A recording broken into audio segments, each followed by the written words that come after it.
Cette émission est une réalisation de TCBH, propulsée par Derry Télécom.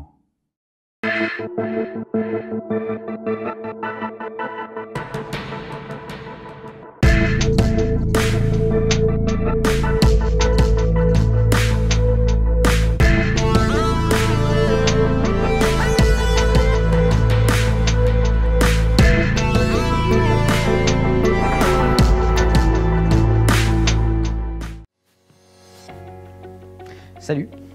Cette semaine, pas d'entrée rocambolesque. Tout ce que je vous présente, c'est un tour de magie. Regardez cette balle. Elle ne retombera jamais. Cette semaine, au menu de l'émission, le Tim Hortons de Trois-Pistoles, une rencontre entre Ghislain Vachon, le coordonnateur de la télé, et Bertin Denis, le préfet de la MRC Les Basques, un point de presse virtuel tenu par la MRC de Rivière-du-Loup, une visite de la campagne La Ruche du Cheval Noir de Kim Normandin, la toute première chronique du maire avec Jean-Pierre Rioux, maire de Trois-Pistoles, et pour finir, la lecture de quelques communiqués de presse. Je vous propose d'ailleurs de commencer avec la chronique du maire.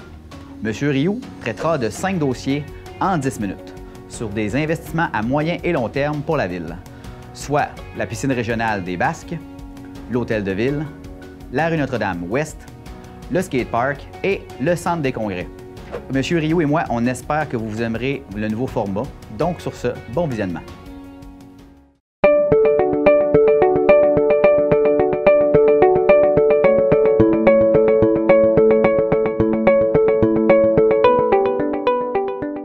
Bonjour à tous, bonne année 2021. Alors, je tiens d'abord au nom du conseil de ville et à mon nom, Jean-Pierre Rioux, maire de la ville de Trois-Pistoles, de remercier le TCVH de nous permettre de diffuser les différents dossiers que le conseil de ville traite et va traiter au cours de l'année 2021.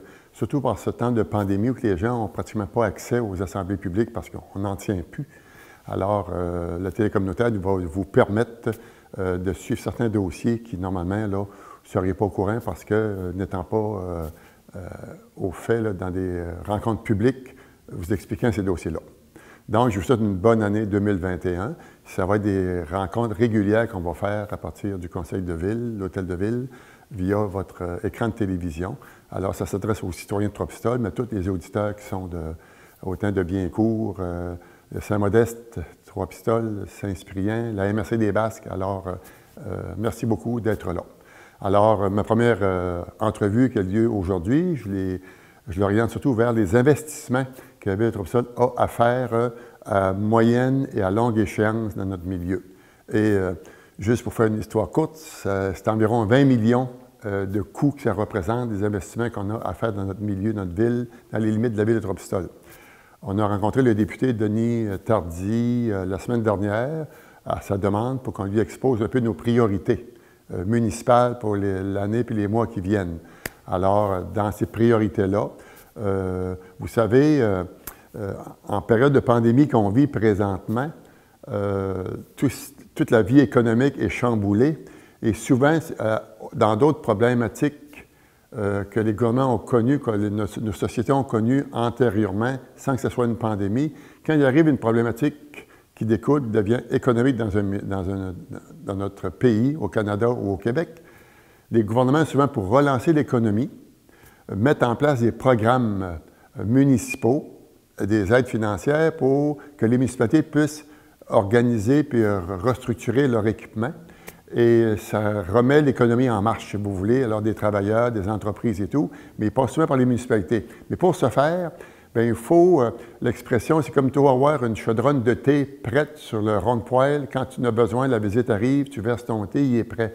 Donc, quand les programmes arrivent ou arriveront d'ici 6 mois, 1 an, après la problématique de la pandémie, puis une relance économique, eh bien, la ville, on sera prêt dans différents dossiers pour pouvoir aller de l'avant, pour avoir des aides financières, parce que ce que je vais vous parler tout à l'heure, dans tous les dossiers qu'on a à faire, on ne peut pas les faire seul avec notre société, notre population. C'est trop onéreux. On a besoin de l'assistance de l'État, tant au provincial, tant au fédéral.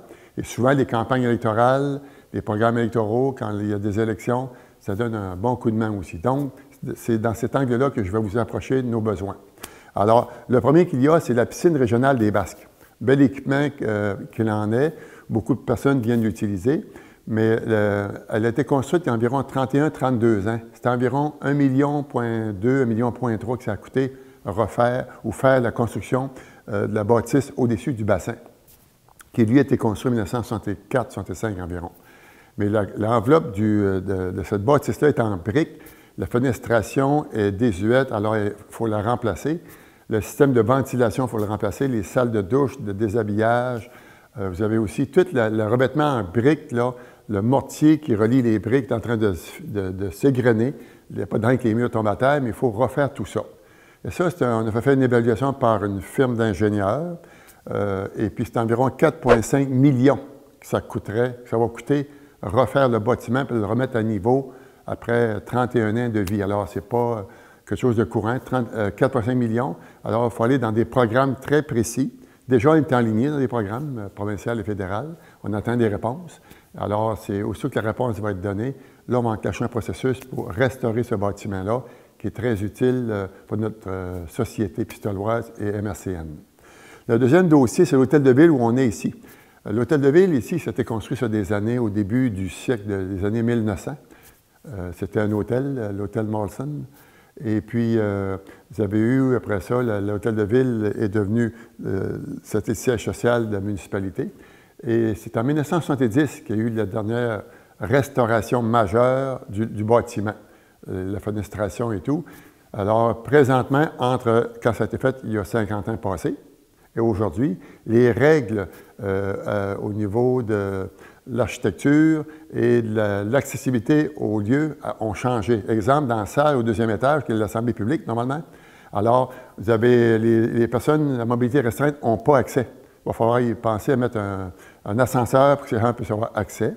Les bureaux en bas, la ventilation, même dans le sous-sol, qui est une cave, l'eau entre, donc il y a tout un drainage à faire. Donc, ça, c'est un projet d'environ 1,5 million. Ça aussi, c'est un investissement qu'il faudra faire à moyen et à long terme. Le troisième élément, la rue Notre-Dame, entre ici, au coin de la rue Jean-Rioux, là où est le café Grande Folie, Notre-Dame-Ouest jusqu'à l'entrée du camping. C'est à refaire, comme on a refait il y a 8 ans environ, là, la rue Jean-Rioux, lorsqu'on a excavé au complet, remplacer les canalisations. C'est un projet d'au moins 10 millions, ce projet-là, de remettre la rue en ordre avec des canalisations nouvelles. Donc, ça aussi, c'est énorme, mais c'est des choses qu'on ne peut pas passer à côté. C'est notre infrastructure. Alors, il faut attendre des programmes d'aide financière et puis on va s'aligner dans ça aussi. Vous avez le projet de skatepark. Les jeunes nous ont demandé il y a 5-6 ans d'avoir un skatepark ici pour pouvoir s'amuser avec leur bike puis leur planche à roulettes. Alors, on l'a travaillé, le projet, et puis il serait situé à côté du centre culturel, de la polyvalente et le terrain de baseball. Puis aussi, le stationnement du terrain de baseball, l'aréna est à refaire aussi au complet. Alors, c'est un projet d'environ 650 000 $ pour refaire tout ça. Ça aussi, c'est un projet où on aura besoin d'aide financière de l'État pour le réaliser, pour que nos enfants, nos adolescents puissent avoir du plaisir dans un lieu qui est sécuritaire. Le dernier morceau, mais non le moindre, pour finir avec ça, c'est la MRC qui est porteur de ce dossier-là, ce qu'on appelle dans le genre de motel industriel régional qu'on a, la MRC. Alors, c'est le centre des congrès qui pourrait coûter autour de 3 millions ou qui pourrait accueillir peut-être entre 200 et 300 personnes dans le but de le construire au coin de la rue Jean-Rioux et la route 132. Et ce bâtiment-là deviendrait propriété de la MRC, comme le Mont-Saint-Mathieu. Et puis, en construisant ce centre des congrès-là, c'est une des conditions que le promoteur privé, M. David Duperron, qui veut construire un hôtel d'environ 48 chambres au coin de la rue Jean-Rioux et la route 132, c'est une condition de base que M. Duperron dit, si vous voulez que je construise un hôtel là, avec des investisseurs privés, une salle de congrès à côté va m'amener de l'eau au moulin. Et c'est intéressant pour la raison suivante. Durant l'été, ces chambres vont être remplies à pleine capacité. Par contre, de septembre à aller jusqu'à juin, septembre, passer l'automne puis l'hiver, c'est des périodes plus tranquilles. S'il y a des tempêtes, il remplit ses chambres d'hôtel, mais il ne faut pas rêver aux tempêtes tout le temps. C'est qu'en ayant un centre des congrès à côté d'un hôtel, là, le milieu pistolois et MRC1 pourrait se griller d'un office du tourisme et congrès qui permettrait d'aller chercher des réunions régionales, provinciales, qui peuvent rejoindre, là, mettons, 150 personnes, si vous voulez, par activité, congrès, si vous voulez, ou d'événements sportifs ou de toutes sortes, qui fait que dans notre ville, dans des périodes creuses entre la fin de la saison touristique, qui est en août, jusqu'au début en juin de l'année d'après, il y a environ 9 mois qui s'écoulent, où c'est plus tranquille, et là, on pourrait pallier. Imaginez si à chaque semaine, au mois de novembre, décembre, janvier, février, mars et avril et mai, il débarquait 100 personnes dans le milieu, coucher à l'hôtel, faire ce qu'on fait comme activité de congrès et aller profiter de nos petits commerces ici dans le milieu, la fromagerie des Basques, la boucherie Centre-Ville, Graine Folie, la boulangerie. On a ce qu'il faut, qui est très, très typique de notre milieu pour pouvoir satisfaire des étrangers et créer de l'animation aussi, des grandes gueules, la forge. Alors imaginez, il y aurait une animation intéressante à mettre en place avec un petit centre des congrès si tout ça était mis en place. Donc, ça aussi, c'est du moyen et long terme, mais il faut le voir puis le planifier. Ça fait des années qu'on est sur ça. Il faut en arriver à un rêve qui va être concrétisé un jour pour le bien-être de notre communauté humaine de Trois-Pistoles et aussi économique. Alors, merci de m'avoir écouté.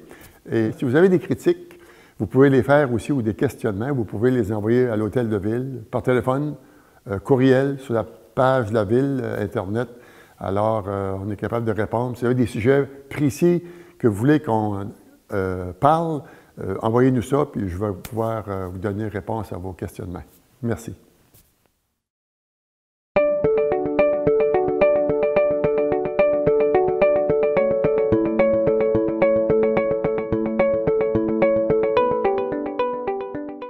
Puis, comment vous avez trouvé ça? Comme M. Rioux l'a dit à la fin, si vous avez des questions, des commentaires ou des sujets que vous aimeriez qu'on traite, contactez-le directement aux coordonnées de la Ville de Trois-Pistoles ou ici même à la télé par courriel et bien, je lui transmettrai vos demandes.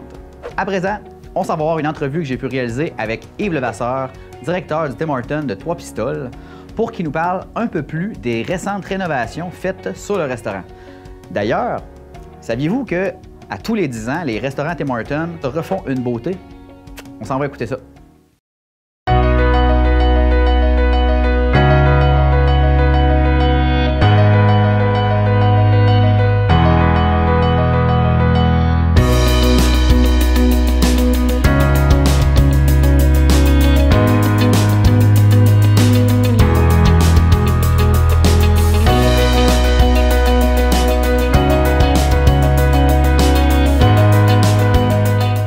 Rénovation majeure à l'intérieur et à l'extérieur. À l'extérieur, il y a eu le repavage au complet des stationnements et du service au volant. Et tout le réaménagement intérieur a été fait du côté salle à manger, salle de bain, un petit peu derrière le comptoir ou la préparation des lunchs. Toutes les Tim Hortons, à tous les 10 ans, doivent rafraîchir le restaurant. Alors nous, ça aurait dû être l'an prochain, mais avec les raisons de la COVID et tout, ils ont décidé de faire ça une année avant. Un investissement de 465 000 $. Il y a un bon accord qui est juste pour le pavage extérieur, là. Et, parce que comme il y a la section du haut-parleur jusqu'au vitre pour le paiement, c'est du béton noir. Il y a eu l'acquisition de 2 nouveaux fours aussi. C'est un bon montant, 35 000 $. Et le reste, c'est tout l'aménagement, le plancher, tous les murs. Les salles de bain ont été refaites au complet. Les comptoirs ont été refaits aussi. L'aménagement intérieur, c'est tout d'ameublement neuf. Jusqu'à maintenant, c'est que du positif. Les clients trouvent ça très beau. Ils trouvent ça c'est plus clair, c'est plus convivial. Le monde n'est pas... J'ai pas eu de mauvais commentaires. Je dirais que malgré tout, on se sentait quand même pas trop pire là, avec le service au volant. C'est ça, moi, je suis ouvert en avant, spécialement pour les camionneurs, parce qu'ils ne veulent pas, ils n'ont pas de place pour arrêter, puis la salle de bain et tout. On n'est pas les seuls à qui ça arrive, ce fléau-là. Donc, malgré tout, on est chanceux, on est sur la 132, ça fait qu'il y a beaucoup de voyageurs et tout. Bien, le travail d'un équipier, on pense que c'est juste faire du café, là, mais c'est pas juste ça. Oui, il faut faire du café, mais tu as des durées de café à respecter, tu as des quantités à respecter selon ta quantité, il faut que tu pèses sur les bons boutons de la machine et tout. Il y a aussi, il faut faire des lunchs. Quand on travaille au Tim Hortons, il faut faire des lunchs, il faut faire le service au volant. Le service au volant, c'est-à-dire prendre la commande, il faut payer, il faut préparer le café, il faut aller courir les pâtisseries. Puis ça, dans le Tim Hortons, c'est comme dans tout restaurant. Il faut tout le temps nettoyer partout. Il faut faire tes salles de bain régulièrement. Ta cuisine, il faut qu'elle soit propre. Tes fours, il faut que tu les laves à tous les jours. Le monde pense que pense pas qu'il y a autant d'ouvrages que ça à faire. Mais il y a de l'ouvrage, Ouais. On a des belles gangs de travail. On se fait du fun quand on travaille. C'est ça je pense, qui est important. Puis c'est ça, on voit du monde, on voit tout le temps du nouveau monde. Puis c'est agréable. Une ambiance de travail agréable.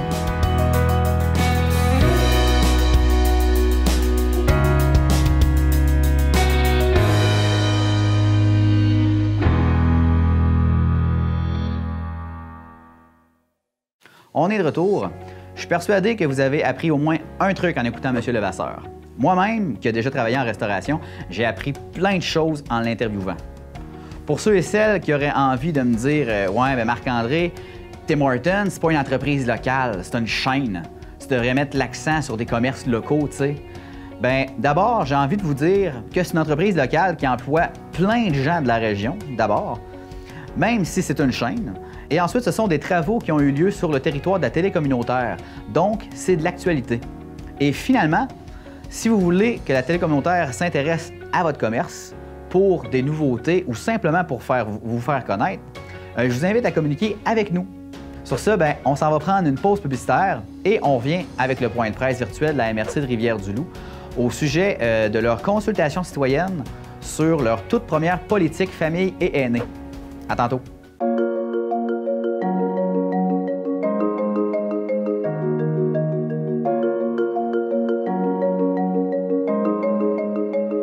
Ça me fait toujours rire quand Maria nous livre nos repas. Son accent français est tellement attachant.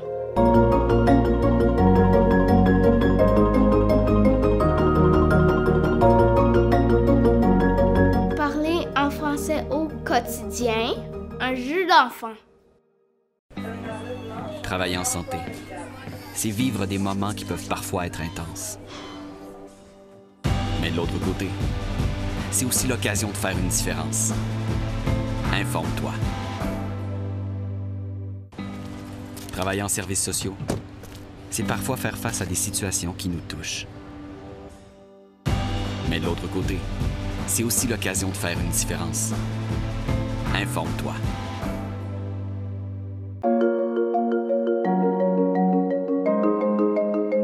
Pour mon père et notre famille, c'est important de pouvoir bâtir notre avenir en français. C'est pour cette raison que nous avons décidé d'établir notre usine de transformation de papier ici. C'est l'un des plus beaux choix que nous avons fait.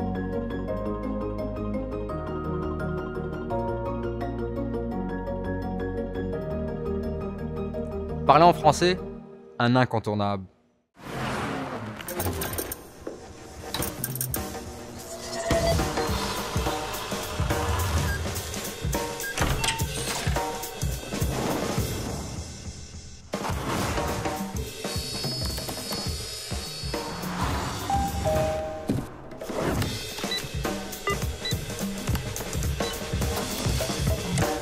Quand tout le monde achète québécois, c'est tout le Québec qui s'investit. Alors, bienvenue à ce lancement des consultations citoyennes pour l'élaboration et la mise à jour des politiques familiales municipales. Et Municipalité Amie des Aînés, MADA, des municipalités de Cacouna, L'Île-Verte, Notre-Dame-du-Portage, Saint-Arsène, Saint-Épiphane, Saint-François-Xavier de Vigée, Saint-Modeste, Saint-Paul-de-la-Croix et aussi l'ensemble de la MRC de Rivière-du-Loup.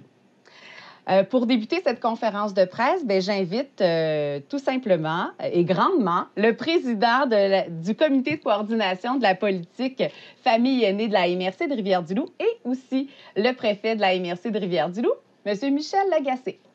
Je suis très heureux d'être avec vous pour lancer la consultation citoyenne en ligne qui s'inscrit dans le cadre de la démarche d'élaboration d'une politique famille et aînés. Nous aurions de loin préféré lancer cette consultation citoyenne en personne et réaliser des rencontres pour recenser la vie et les idées de la population, mais pandémie oblige, nous voici ce matin en visioconférence. Rappelons que c'est grâce à la volonté des municipalités qu'a été confié à la MRC le mandat de mettre en place une démarche territoriale pour assurer un milieu de vie de qualité, autant pour les familles que pour nos aînés, sur l'ensemble de notre territoire. La nature territoriale de la démarche est assurément un moyen de favoriser un échange intermunicipal et territorial, tout en permettant la mise en place des partenariats avec les divers acteurs du milieu.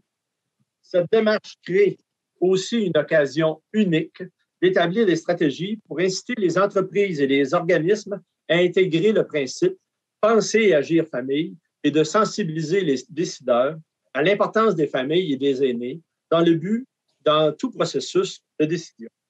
J'en profite pour saluer le travail de la chargée de projet pour la politique famille et aînés de la MRC, Mme Julie Couvrette, en soutien de Mme Chantal Ouellette, du comité de pilotage territorial, ainsi que des comités de pilotage locaux, qui, malgré le contexte de pandémie, ont poursuivi leur travail avec la même envie d'offrir une politique aux couleurs de notre population. Et c'est pourquoi la consultation lancée ce matin est si importante. Je vous remercie d'être avec nous ce matin et je souhaite que la population loup-périvienne participe en grand nombre à la consultation citoyenne. On poursuit la conférence de presse avec, je dirais, la chef d'orchestre de cette démarche, la chargée de projet pour la politique famille aînée de la MRC de Rivière-du-Loup, Mme Julie Couvrette. Je profite de ce moment, avant de vous parler du sondage, pour lancer officiellement et dévoiler l'identité visuelle que vous pouvez visionner sur mon fond d'écran dans un premier temps. Et aussi dévoiler notre thématique qui est à la découverte de nos trésors.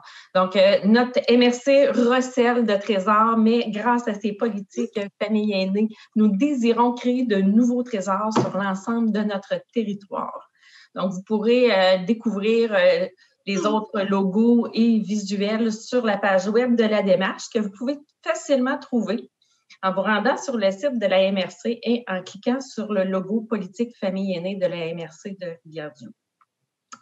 Donc, notre sujet principal de rencontre aujourd'hui, le sondage. Donc, au cours de la dernière année, la MRC de Rivière-du-Loup et ses municipalités participantes en élaboration et les autres municipalités également ont amorcé un diagnostic social qui comprend un portrait statistique, une recension des services et ressources et la détermination des besoins.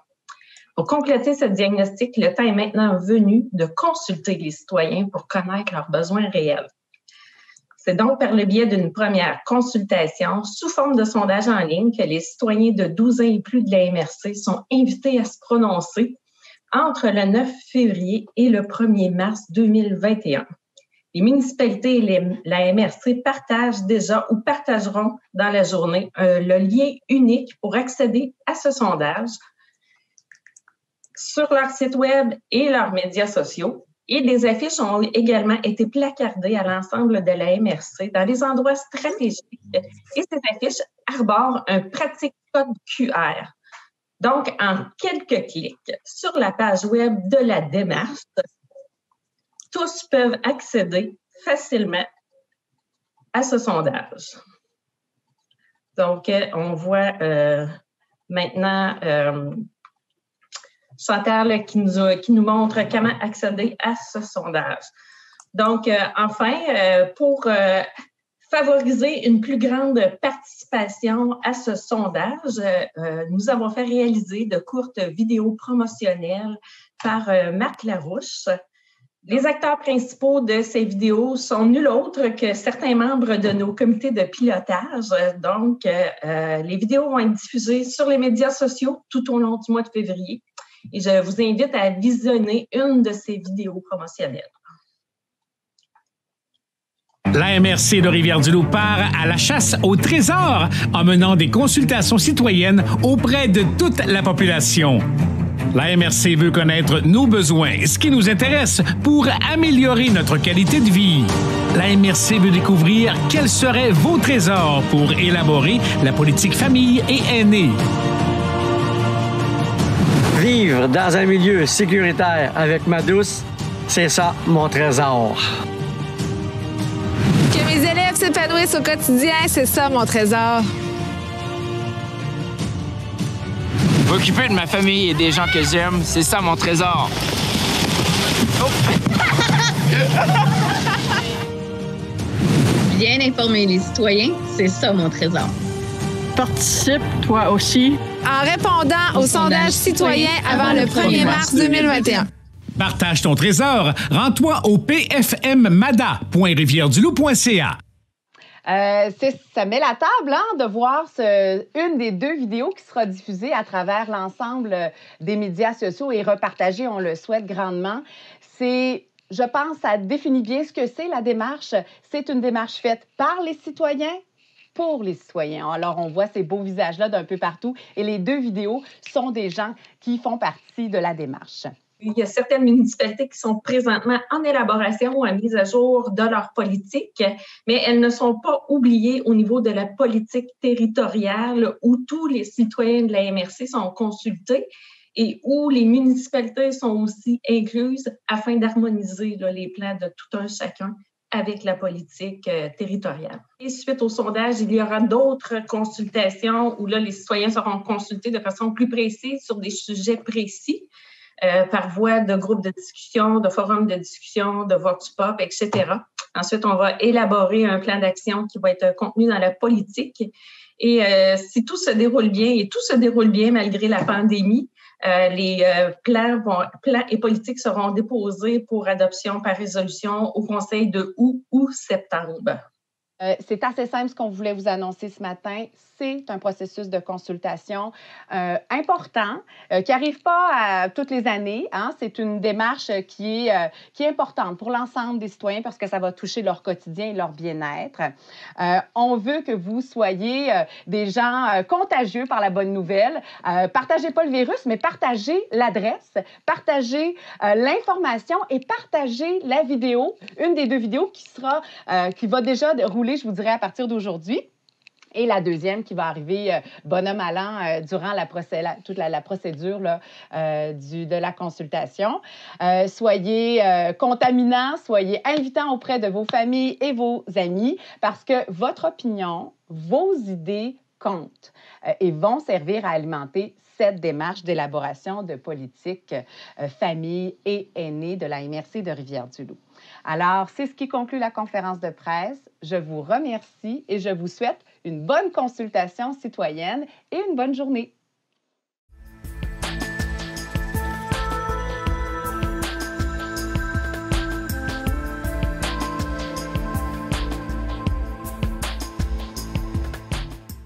Rebonjour à tous.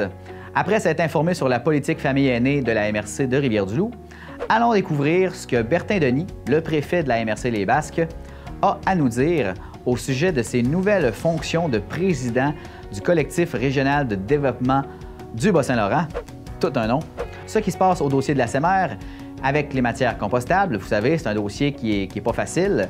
Et finalement, ce qui va se passer en 2021 pour la MRC Les Basques. Je vous souhaite un très bon visionnement.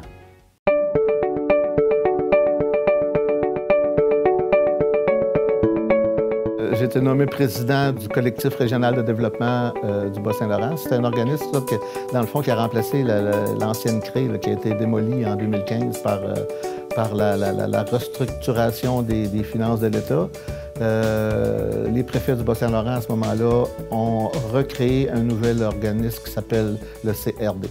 Dans la MRC des Basques, on a perdu 3/4 million par année, juste dans la MRC des Basques. En 2015. Ce 3/4 million-là, à date de 2021, est revenu et plus. Il y a eu une amélioration des finances publiques, puis là, présentement, il y a un sérieux embelli en termes de finances de la MRC. Les municipalités, les MRC ont été créées par l'État. Ça, on ne peut pas dénier ça, sauf que maintenant, depuis, je vous dirais, le dernier pacte fiscal et la suite aussi là, de la restructuration des finances de l'État, on est devenu des gouvernements de proximité qu'on appelle.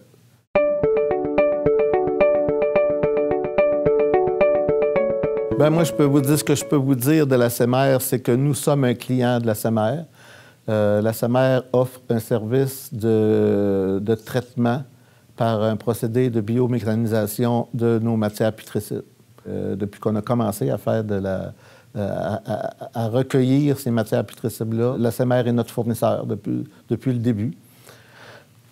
Au début, il y avait un prix à la tonne parce qu'il y avait des promesses de beaucoup de rendement, puis même des redevances qui auraient pu être versées à leurs clients ou à leurs partenaires, parce qu'on est plus partenaire qu'autre chose, là. Avec le temps, une suite de mauvaises décisions, d'après moi, là, ont permis que les choses ne se réalisent pas comme c'était prévu à l'origine. Là, je pense que la technologie n'était pas au point, elle n'a pas donné le rendement prévu. Pendant tout ce temps-là, il n'y a pas rentré de revenus, il n'y a eu que des dépenses à la SEMER. L'an dernier, la SEMER a revu sa façon de tarifer et a fait passer la charge par habitant au lieu d'une charge par tonne.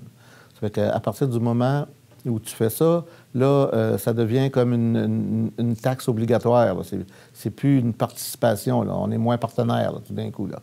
Là, on n'est pas capable de vérifier, de prendre la mesure. Est-ce que le service qu'on reçoit est égal au prix qu'on paye? On n'est pas capable de le vérifier. On a demandé l'automne dernier, par résolution, le Conseil a demandé par résolution à la SEMER de nous montrer ses chiffres pour nous faire la démonstration que le prix qu'on paie est vraiment le coût de gestion de nos matières. Comme réponse, on a eu une injonction là, de la Cour d'une cour québécoise, là, c'est la Cour sur l'accès à l'information, si je me rappelle bien, là, qui permet à la SEMER de ne pas divulguer ces chiffres parce que ça pourrait nuire à certains avantages concurrentiels de son partenaire privé, qui est Erickson Envirogaz. Bon, moi, je reçois ça. C'est la réponse qu'on a reçue de la SEMER. Je reçois ça, puis je me tourne, puis je me dis, c'est qui les compétiteurs qui peuvent bénéficier de ces prix-là? Et je cherche, et je cherche, et je cherche. Rimouski, peut-être. Rimouski ont une plateforme de compostage, mais Rimouski ne veulent pas prendre d'autres clients. Donc, ils ne sont pas un compétiteur. Plus loin, là, ce que je connais de plus proche, là, c'est Lévis. Lévis, c'est clair que pour le peu de matière qu'on récolte, monter ça à Lévis, tout ce qu'on va gagner en méthanisation et en compostage, on va le perdre en gaz à effet de serre pour monter là. Puis, les autres compétiteurs sont encore plus loin. Ça fait que je me dis, la SEMER n'a pas de compétiteurs. Là. Je ne comprends pas pourquoi on veut cacher les chiffres en fonction d'informations secrètes qu'il faut garder.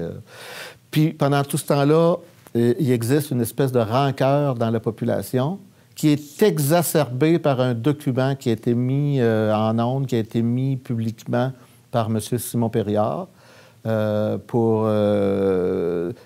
lequel il donne ses explications. C'est pas nécessairement les vraies explications parce qu'à plusieurs endroits, il dit qu'il n'a pas obtenu de réponse. Donc, ce qui avance, c'est par déduction, c'est par supposition. On peut donner fouet à ça parce qu'on se rend bien compte qu'il y a quelque chose qui ne marche pas, mais il ne faut pas trop donner de fouet à ce document-là non plus.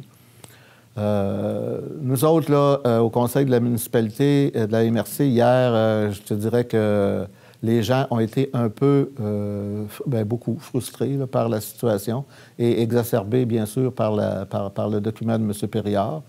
Il y a peu de choses qu'on peut faire, sinon partir à notre compte. On peut essayer de partir à notre compte, demander au ministère de l'Environnement de nous donner un permis pour créer une plateforme de compostage. Le petit volume qu'on a, ça va être difficilement d'arriver en bas du coût qui nous est proposé par la SEMER. Ça va être très difficilement. Et ensuite de ça, si le ministère de l'Environnement est cohérent, il ne redonnera pas un permis de gestion de cette matière-là quand on est à 22 km de celui-là de la SEMER. Ça fait qu'on est pris un peu comme dans un étau, dans un goulot d'étranglement, dans un entonnoir, appelle ça comme tu voudras. On se sent vraiment pris prisonnier, otage de cette situation-là. Puis là, c'est difficile, quand la population se sent comme ça, là, c'est extrêmement difficile de les convaincre là, de récupérer plus. Là. C'est parce que la loi dit que toutes les municipalités en bas de 3 000 habitants n'ont pas besoin d'adhérer, de faire de la récupération de matières putrécides. Nous, ce qui nous oblige à aller là, c'est la Ville de Rivière-du-Loup, dans son site d'enfouissement sanitaire, qui nous oblige à ne pas amener de matières putrescibles là. Bien, elle nous oblige. Elle ne nous oblige pas, sauf qu'elle va nous augmenter le tarif. Si on continue à mettre de la matière putrescible dans nos vidanges, elle va nous augmenter le tarif parce qu'elle offre, par la CEMER, un exutoire.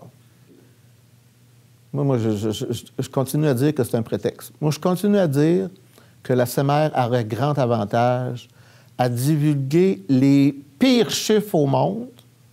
Quand même que c'est les pires chiffres au monde, elle aurait grand avantage à les divulguer plutôt que de laisser toujours planer cet esprit de suspicion là, où la population a l'impression d'être pris en otage, tu sais, et en bon Canadien français, de se faire fourrer.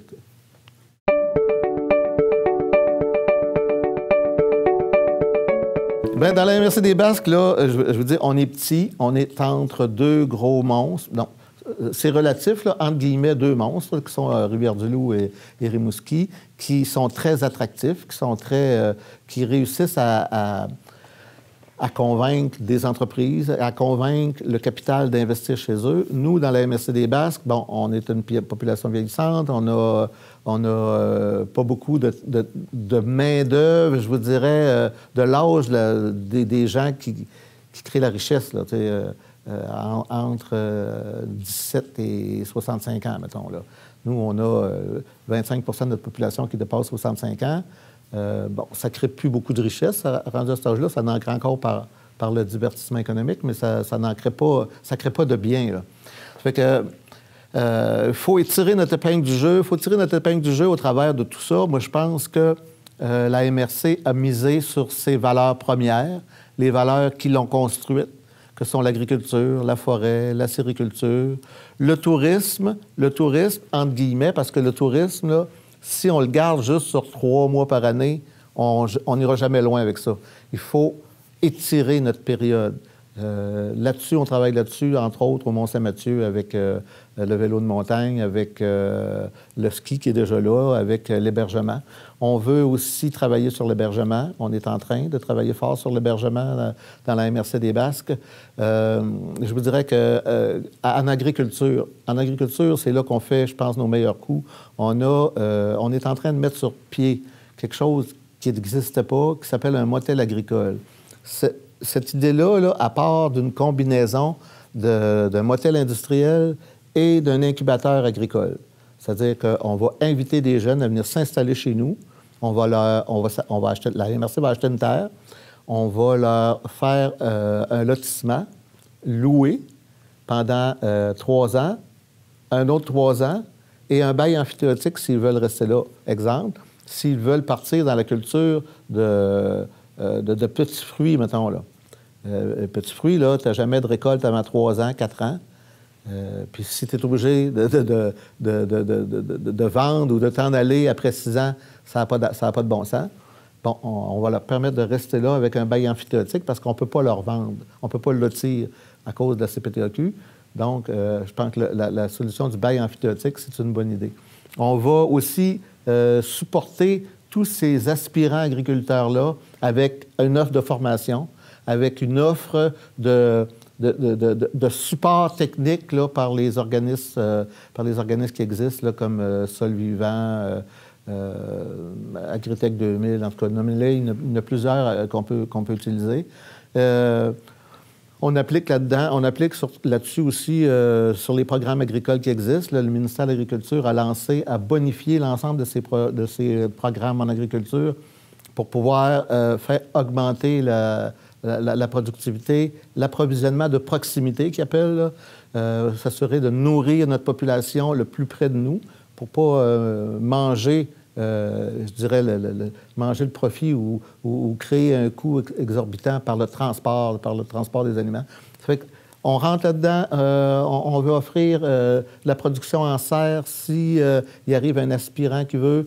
La terre est là, on va y aider à construire la serre. Le gouvernement du Québec vient de donner un octroi important, là, de limiter le coût de l'électricité pour le chauffage à 5 sous.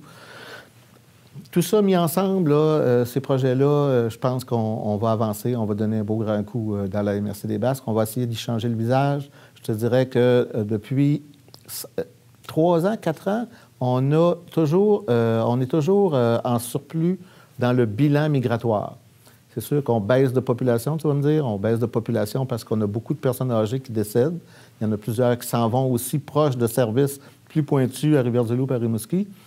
Mais, grosso modo, notre bilan migratoire de ceux qui s'en vont, de ceux qui s'en viennent, il est positif. Cette année, en plus, puis là, la statistique arrête au mois de juillet, là, on a une augmentation de population.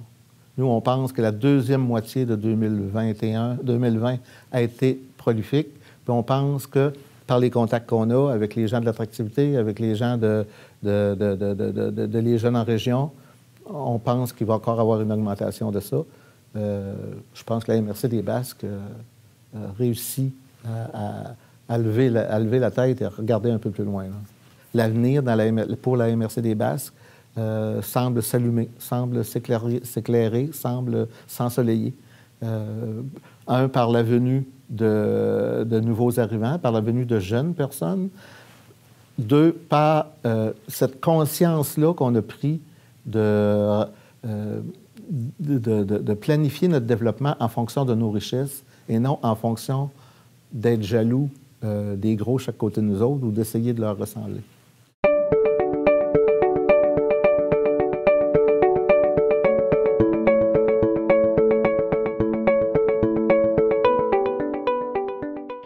Sur ces paroles de M. Denis, on s'en va donc découvrir une entreprise en émergence à Trois-Pistoles, le Cheval Noir. Avant la période des fêtes, j'ai pu faire une entrevue avec Kim Normandin, qui porte ce rêve en construction depuis des années pour en découvrir tous les détails. Maintenant, sa campagne de sociofinancement sur la ruche est lancée. Je vous propose en premier temps de découvrir sa vidéo promotionnelle et ensuite, on va aller visiter ensemble sa campagne et ce qu'elle offre en contrepartie de vos contributions. On regarde la vidéo.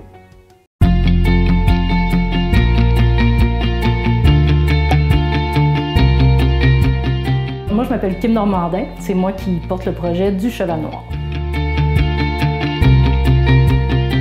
C'est un projet qui est en 2 phases. La boutique va être située à l'avant, donc face à l'église de Trois-Pistoles, et juste à l'arrière, on va voir l'auberge de jeunesse. Ça va être un organisme social. Ma mission en arrière de ça, ça va être de faire de l'intégration socio-professionnelle. Que ce soit la boutique, l'auberge, ça, c'est un peu un prétexte à l'intégration socio-professionnelle qui est mon dada, qui est ma drive. Là. Il y a plein de choses à faire dans les locaux. Il y a l'électricité, la plomberie, le toit, la devanture, l'accessibilité. Il va y avoir des artisans puis des producteurs de toute la région, là, des Basques, là, les 11 municipalités, idéalement. C'est ce que j'aimerais qu'il y ait un représentant par municipalité avec des produits du terroir pour que les gens puissent venir sous le même toit chercher tous les produits. En arrière de ça, il y a des gens, il y a des entreprises, il y a des familles. C'est vraiment ça, c'est de faire en sorte que nos personnes, nos gens qui ont des talents comme ça, qui puissent rester ici. J'ai toujours voyagé dans les auberges de jeunesse. Là. Quand on arrive là, je trouve ça relax. J'ai pas l'impression d'être pris en charge quand j'arrive. Le côté un peu autonome de ça, le coût qui est accessible. C'est vraiment de créer une ambiance. Moi, ce que je veux, c'est que les gens viennent et qu'ils se sentent bien. Enfin, c'est le temps. On est rendu là. J'ai besoin de vous autres. On va enfin avoir nos produits du terroir sous un même toit, accessible pour tous et une auberge pour accueillir tous nos invités. Je compte sur vous autres.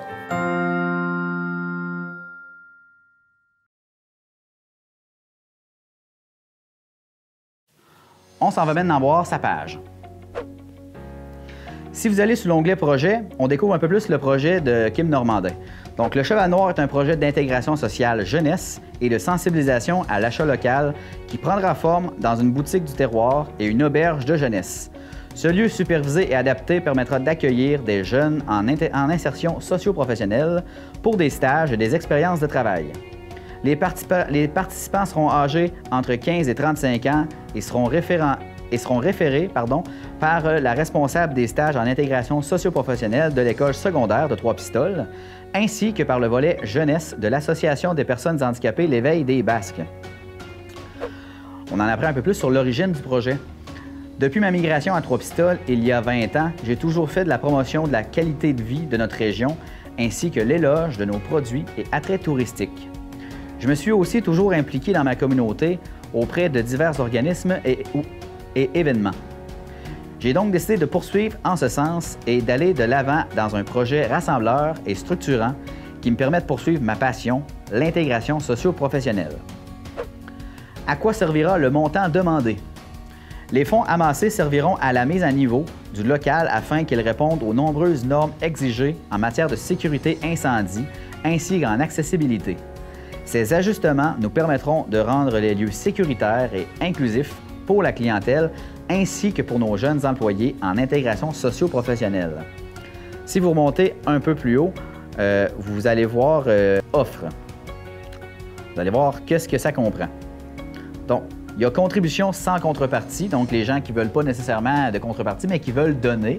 Vous pouvez faire 10, 30 ou 50 $ ou un montant de votre choix, comme c'est suggéré là, sur la page. Si on va voir les contributions avec contrepartie. Le coup de pouce, ce que ça comprend pour une contribution à 20 $ fixe, reconnaissance éternelle, invitation aux festivités extérieures d'ouverture en juin, allier le Cheval Noir promotion au cours de l'année et la date d'ouverture, bien entendu, est à déterminer. 40 $ tous pour un. Donc, un peu ce que la contribution précédente apportait. Ça va être comme ça là, à chaque nouvelle contribution. C'est bien sûr la reconnaissance éternelle, invitation aux festivités, allié Cheval Noir, promotion en cours d'année. Également, un sac réutilisable avec le logo du Cheval Noir et une carte cadeau de 10 $ pour la boutique. Si vous contribuez à valeur de 60 $, on appelle ça la découverte. Donc, la découverte, au-delà de la reconnaissance éternelle, l'invitation aux festivités, l'allié, Cheval Noir, le sac réutilisable, la carte cadeau et celle-ci de 25 $ pour la boutique. Donc, récupérez vos produits du terroir en boutique dès l'ouverture ou au point de chute de l'une des villes suivantes. Vous avez un point de chute, ça, bien sûr, c'est à partir du mois de juin. Vous avez des points de chute à Québec, à Drummondville, dès le 26 juillet, Saint-Hyacinthe et Montréal, 27 juillet, Trois-Rivières, 29 juillet. Et bien sûr, les heures et les lieux de dépôt sont à déterminer. On s'en va voir maintenant la contribution supérieure. 80 $, donc le nomade, reconnaissance éternelle, allié Cheval Noir, une nuitée à l'auberge de jeunesse, bien sûr, c'est un lit en dortoir parce que c'est une auberge de jeunesse, déjeuner à l'auberge, 5 à 7 dégustations de bière locale au caveau des Trois Pistoles, 4 galopins au choix et laissez passer au feu de camp de l'auberge mercredi et samedi. Si vous contribuez pour 100 $, vous êtes le fan du terroir. Donc, la reconnaissance éternelle, invitation aux festivités, allié Cheval Noir, le sac réutilisable, une carte cadeau de 25 $ à la boutique et une soirée VIP dégustation du produit du terroir. Donc, c'est récupérable à la boutique le jour d'ouverture ou avant la fin de l'année 2021. Pour 150 $, vous êtes le festif.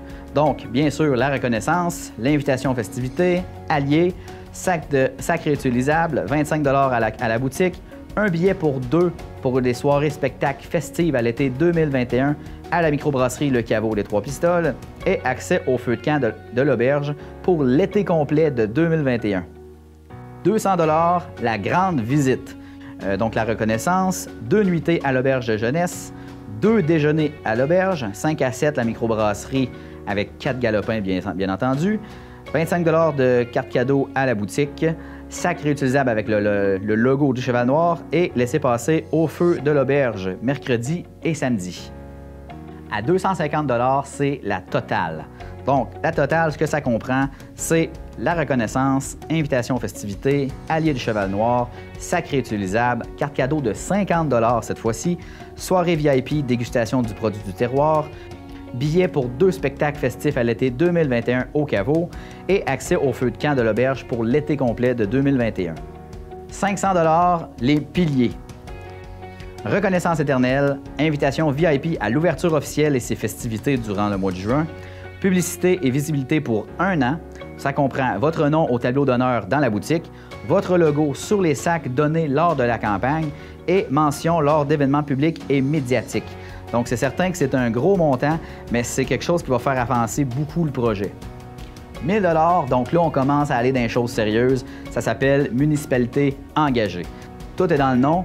Donc, la reconnaissance éternelle, invitation section VIP à l'ouverture officielle et les festivités, satisfaction de soutenir des artisans et producteurs locaux, bien entendu, visibilité au tableau d'honneur des municipalités durant 1 an, espace réservé pour un artisan de votre municipalité pendant 1 an, votre logo sur les sacs donnés lors de la campagne et mention lors de l'événement public et médiatique. Et finalement, dernière contribution, 5 000 $.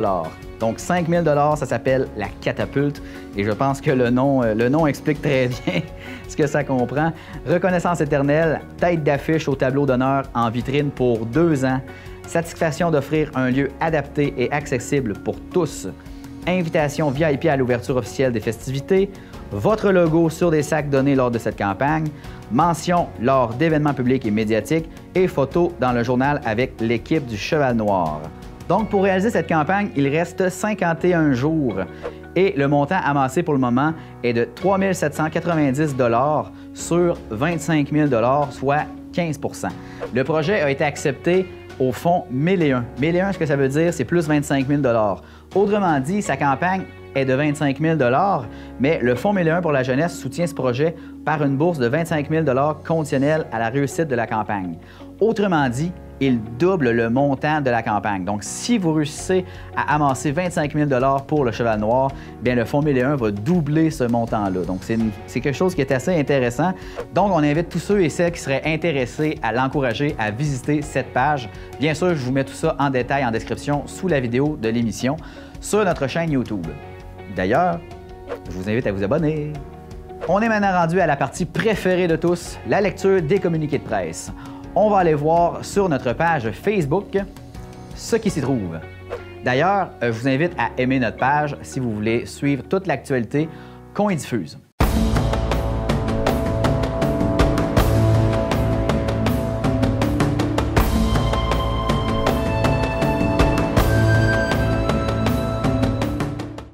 Je vous propose tout d'abord de regarder un communiqué de presse qui nous est parvenu. Dans le fond, c'est le Conseil régional de l'environnement.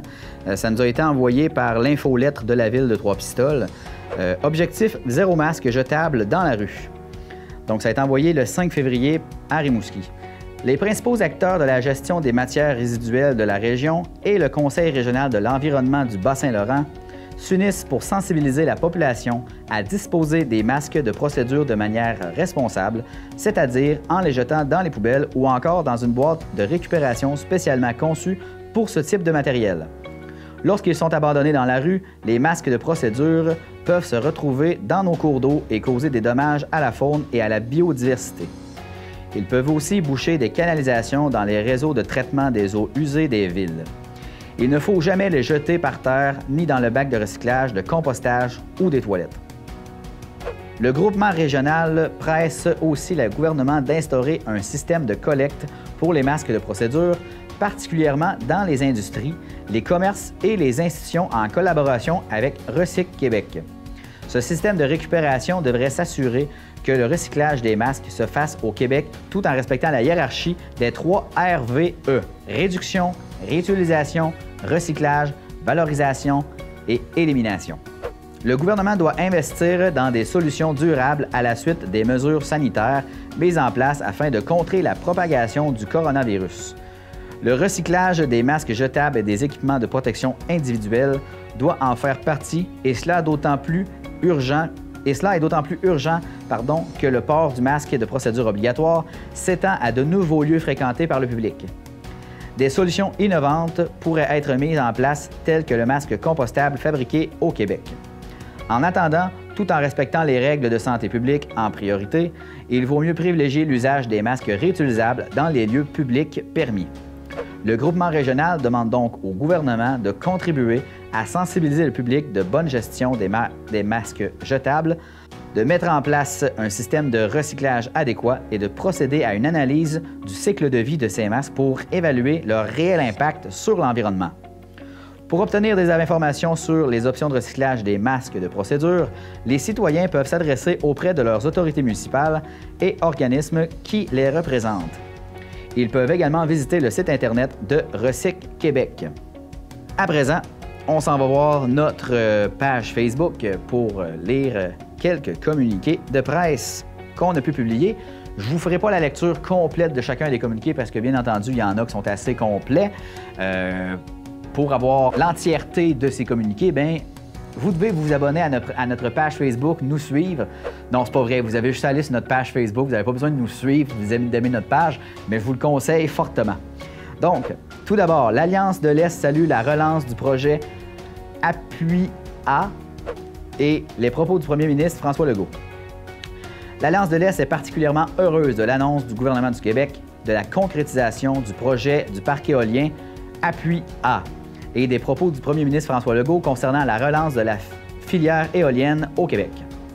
L'Alliance de l'Est félicite les communautés Innu de la Côte-Nord et Boralex pour leur persévérance et leurs efforts pour mener à terme cet important projet qui, selon le premier ministre, relancera la filière éolienne au Québec. Le projet Appui A des communautés Innu de l'Est démontre Le projet Appui A des communautés Innu et les projets Roncevaux et Nicolas Rioux de l'Alliance de l'Est démontrent clairement que la participation des partenaires publics et communautaires au développement et à l'exploitation des projets d'énergie renouvelable ajoute une valeur importante à l'investissement des développeurs et producteurs privés auxquels les communautés sont associées à part égale. Ce partenariat facilite l'accessibilité sociale et améliore la rentabilité des projets tout en assurant à Hydro-Québec de l'énergie à un coût très concurrentiel. Je vous suggère d'aller sur notre page Facebook pour la suite du communiqué parce que, comme vous pouvez le voir à l'écran, c'est assez complet comme communiqué de presse. Assurance emploi et maladies graves. Le Bloc québécois poursuit le combat d'Émilie Sans Façon. Donc, Rimouski, le 5 février 2021. Le 5 novembre dernier, au terme d'un dur combat qu'elle menait pour la seconde fois contre le cancer, Émilie Sans Façon est décédée. Le Bloc québécois a alors donné sa parole qu'il poursuivrait l'autre combat, politique celui-là, de la jeune mère de 31 ans, et il a donc déposé hier le projet de loi C-265 baptisé Émilie Sans Façon, en son honneur, pour rehausser de 15 à 50 semaines les prestations de maladie de l'assurance-emploi en présence virtuelle du père de la défunte, Louis Sans Façon. Émilie s'est battue pour sa santé, mais elle en a aussi consacré une large partie de sa propre santé à la lutte contre l'iniquité, contre l'injustice, contre la discrimination dont font l'objet les grands malades face au programme d'assurance-emploi, témoigne le chef du Bloc québécooi Yves-François Blanchette lors d'un hommage rendu en Chambre pour la militante le lendemain de son décès. Le projet de loi déposé par Claude de Bellefeuille vise à augmenter la durée des prestations spéciales d'assurance-emploi de 15 à 50 semaines pour permettre aux malades de se battre dans la dignité. Depuis 1971, le programme n'a jamais été bonifié, malgré 7 projets de loi en ce sens. Émilie Sans Façon a subi 2 cancers en moins d'1 année. Lors de la première offensive, contrainte par les manques de revenus, elle est retournée au travail dès la fin de la chimiothérapie, avant même d'amorcer sa convalescence. 5 mois plus tard, la jeune femme faisait face à une récidive plus agressive de la maladie. En congé de maladie pour 1 année, elle n'a eu droit encore une fois qu'à 15 semaines de prestations. Je vous laisse aller lire la suite du communiqué sur notre page Facebook. Donc, c'est un sujet assez intéressant que le Bloc québécois a mis de l'avant par ce communiqué de presse. C'est ce qui conclut notre émission. Encore une fois, j'espère que vous avez aimé notre contenu. Comme dit lors de la dernière émission, ça prend un peu plus de temps à vous sortir des informations intéressantes puis des reportages bien faits. Mais comme tout dans la vie, si on veut que ce soit bien fait, il faut prendre le temps de le faire comme il faut.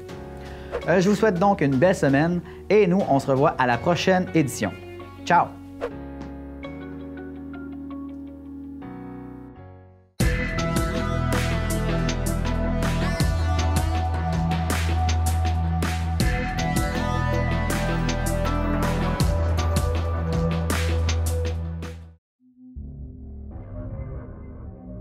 Cette émission est une réalisation de TCBH, propulsée par Derry Télécom.